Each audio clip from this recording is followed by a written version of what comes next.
So update on the car. We drove it over to the MOT station. It's currently on the MOT ramp. On the way over we heard a pew noise and we've got a no boost. So we've got a boost leak. So we're going to try and limp it back. Hopefully not doing damage, shouldn't do. And once the MOT's done, get it home, have a look. And then we've got to take that crisp tuning for the alignment later. But other than the alignment being all over the place, it being a bit noisy and the boost leak, all's good news. So, I don't know if you can hear me. We're in the Lexus. We've still got the boost leak. After looking at it, we think it must be a vacuum pipe or something. But we got an MOT. It's working well. He said it was in. Just got to take it for an alignment. But yeah, we've had 2 police officers go past us. No one said a thing. Fingers crossed. I can't even cross my fingers. Fingers crossed. We won't have any trouble.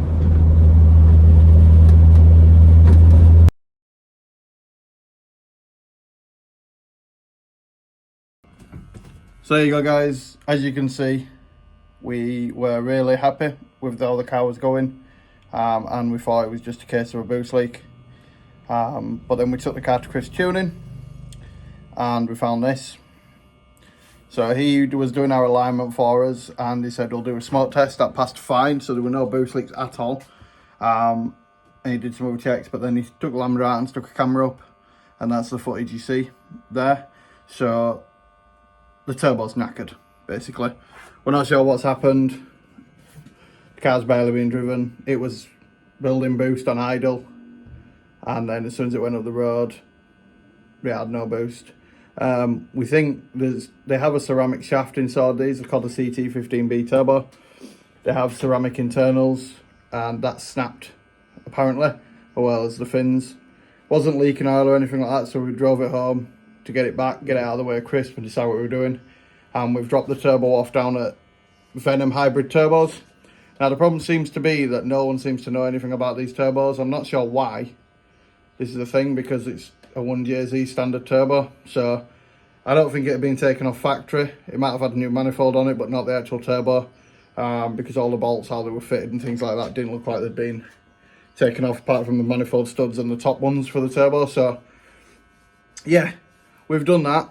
I dropped some clips in as of the actual turbo being removed, and see, we're not running big power. We're not looking to run big power. We said we're on around 350 or something like that, because we don't want to put, you know, an ECU on it yet or anything like that. We're going to do that at a later date. We just want to keep it nice and cheap, nice and cheerful, and enjoy the car after all the work we've done.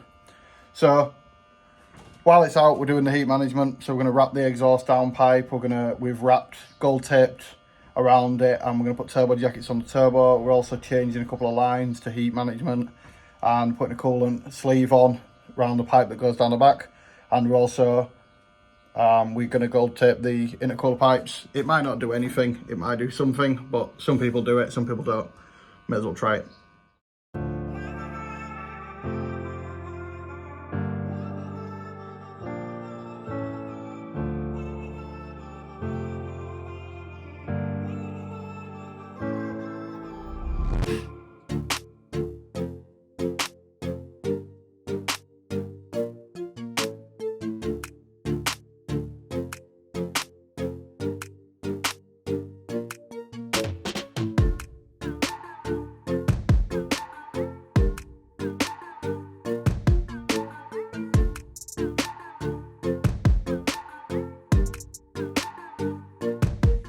Okay, so we've got our journal bearings in. Next, we got our thrust washer. Drop that rod in there. That's going to be distributing our thrust load. Then we've got our thrust bearing, making sure to have the oil feed on the back. That drops right in there. And then we've got our front seal plate, which is already assembled with our front oil seal and our oil deflector and the O-ring. And that pops right in there. Just like that. Okay, and we pretty much got our core assembled.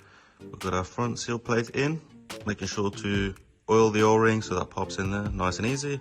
Now we've got our front circlip, which is going to pop onto here, and then we can finally get our shaft and our compressor wheel assembled.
Big thanks out to those who've helped me out. Again, Ben, for another hard weekend's graft.